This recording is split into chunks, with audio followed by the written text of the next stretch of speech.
Everyone, আবার একটা mini blog নিয়ে চলে এসেছি। তোমরা দেখে বুঝতেই পারছো কি করছি। হ্যাঁ, প্রতি বছরেই আমরা দোলের আগের দিন এইরকমভাবেই ন্যাড়াপোড়া করি। আর এগুলো যাদের দেখছো, এগুলো হচ্ছে আমার সঙ্গী, সব সময়ের সঙ্গী বাড়ির কাছে। আমি এদের সাথেই দোল খেলি, এদের সাথেই খেলা করি, এদের সাথেই ন্যাড়াপোড়া করি প্রতি বছর এরকমভাবে আনন্দ করে।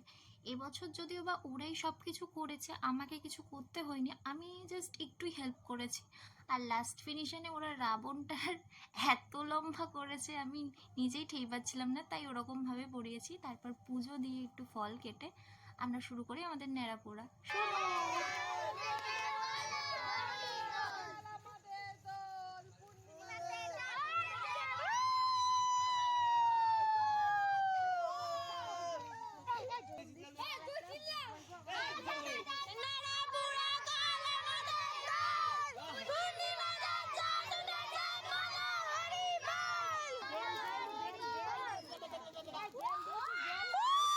প্রতিটা বছর আমরা এরকমভাবেই এনজয় করি, পাড়া শুদ্ধ ডেকে। তোমরা কে কে এরকমভাবে ন্যাড়াপোড়া করো অতি অবশ্যই কমেন্টে জানিও। এখন সবাইকে বাই বাই।